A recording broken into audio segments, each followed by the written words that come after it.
Good morning, students. I welcome all of you to Flexibility Method of Transformation Approach class. So today we are going to discuss regarding basics of the force method. This method we can also call it as force method. So we have already done so many problems, but I want to fresh up some concepts over here. So what you need is concepts required is very simple. First one, you need to find out degree of static indeterminacy, and then based on the number how many you are going to get, you are going to release the number of redundants. What do you mean by redundants? Redundant are nothing but unknowns, right? Unknown forces we will be calling it as redundant. If I am going to release this many unknowns, in turn I am going to get my determinate structure. That is a concept, no? So one example I have taken here, it is both end fixed. So number of reactions, how many are there? 1 2 3 this side, 1 2 3 again this side. So totally 6 are there. So total number of unknown reactions will be 6 minus equilibrium equations will be 3. It's clear? So 3 number, either this support or this support I have to release. So right hand support I have released, so I got one determinate structure. We cannot analyze indeterminate structure by using force method. Okay, that is why you need to find determinacy first. Release the number of unknowns, how many you are going to get, that many forces you have to release. This side I have released all 3 of this. So that's why releasing means you have to remove. Okay, remove that from that particular beam, then you will be getting determinate structure. So next step concept you should know is matrix multiplication, that is A cross B into B cross A. That multiplication should be clear for you people. I hope you people know this. If you don't know, please post a comment over down below. We'll discuss further. So steps I'll remind you people one more time. Procedure to solve the problem.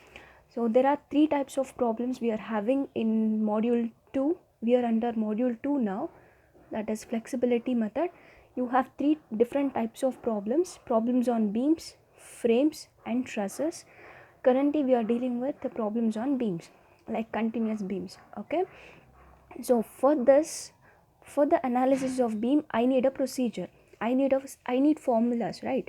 So how to carry out this procedure? First, what you have to do, first foremost step is you need to find what is DS? DS is static indeterminacy. So find out static indeterminacy, how many numbers you are going to get, release that many extra reactions. Why we have to release? In order to get determinate structure, I have to release. Is it clear? So we'll move on. And after getting determinate structure, next step I need to find the flexibility matrix. Under flexibility matrix, again 2 more methods are there. One is moment concept, another one is sagging hogging method. So moment concept is very simple. As it is, you will be taking, if it is clockwise moment, take it as positive. If it is an anti-clockwise moment, you have to take it as negative. Is it okay? So formula will be L by 6 EI. This formula we have a derivation in module 1. We have done a derivation. Out of that, L by 6 EI is taken as common outside. So we left with the terms 2, minus 1 and 2. Is it clear? So under this moment concept method, as I told, clockwise you have to take positive, anti-clockwise you have to take negative. So for writing Q matrix is nothing but local forces. There are 2 types of forces you will be getting for a particular structure. One is global, another one is local. Q is always local force, remember that. So Q, one left one is clockwise, no? So I have written plus 10. Right one is giving an anti-clockwise moment, so I have written minus 10. Is it okay? So always, if you are taking reaction as unknown, see here, if you are taking reactions as unknown, R1 and R2, use moment concept. That will be easy for you people. If you people are taking moments as unknown, If you're going to take MB as unknown itself, then go with sagging hogging method. That will be easy. We'll discuss it further. So is it clear now till here? So I'll move on. Next method under flexibility, second method is sagging hogging method. So sagging hogging method, it's very clear. Here you have to mark negative, and here we are going to mark it as positive. So same problem, same values I have taken, but here both the values will be positive. Why? Because it is these two moments are going to bend your beam in a downward direction. So if it is giving a sagging moment, that means if it is going to bend your beam inwards, you have to take both the values as positive. If the moments are giving you hogging moment, that means it's going to push your beam in upward direction, then you have to take both the values as negative. That is what the concept. Sagging, always consider positive values, both, whether it is clockwise or anti-clockwise, no need to bother. You have to take sagging as a positive always and hogging as negative always. So is it clear? So we have three different types of problems: beam, frame and trusses. Under that, today we are going to solve a beam problem. Very simple one I will solve.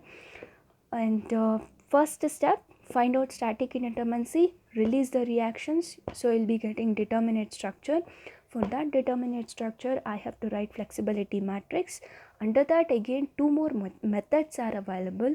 First method, moment concept, always consider when you are going to take reactions as unknown. Sagging hogging method, always consider when you are taking moment as your unknown. Right? So what's your next step? Your next step will be, here onwards it's just simple calculation. Up to that, concepts will be there. Here, fixed end moments and find out the reactions by using standard formulas. We've already studied in determinate structure, analysis of indeterminate structures. So many formulas are there. You have to brush up those formulas. Next, reverse the directions of fixed end moment and support reaction to get Q forces and PEQJL. PEQJL means it's an equivalent joint load. We've already discussed in the class regarding this. While solving the problem, I'll tell in detail. What about transformation matrix? Transformation matrix are nothing but moments we are going to obtain due to redundance. That one I have marked as BR. When we are going to get that, see, when I'm going to release two or more reactions like R1 and R2, for particular reactions like R1, I have to put the value 1. Then check out what is the effect caused by this R1, or else what are the moments you are going to get because of this unit force. That will be your BR matrix. In the same way, for this particular beam, wherever unsupported or supported reactions are there, see now here we have taken example of this one, no? So here two more points are available for me, right? So nothing is available here, no reaction, nothing, is just a point. So what I have to do, if you are having a particular point with no support, that means unsupported point, at that particular joint I have to mark one reaction as well as one moment I have to mark. Is it clear? So here also nothing is there, so I'm going to mark two reactions. Always mark vertical support as first one, followed by your moment. I hope this concept you people already know, so I'm not going in depth. Directly I will move on to problem. So BR and BQ I will tell you while solving the problem. You just think that wherever, how many redundants you are going to get, for every redundant you have to put unit value one by one and check out how moments will be occurring. That moment values it may be 0, 1, 5, whatever it may be. These moment values are your BR matrix. If you're putting Q1 as 1 and checking the moments, that will lead to BQ matrix. Is it okay? So rest of thing is simple calculation. Once you get BR and BQ, you need to find flexibility matrix due to redundants, flexibility matrix due to Q forces, and then R1 and R2 you are going to get here. So this is your formula for that. You need to find inverse of it. You can use the calculator over here. So at last, final moments we will be finding PEQJL. I am going to get under step 5. Is it clear? I hope so. So we'll move on to one problem now. It's a question paper problem, simple cantilever beam. Is it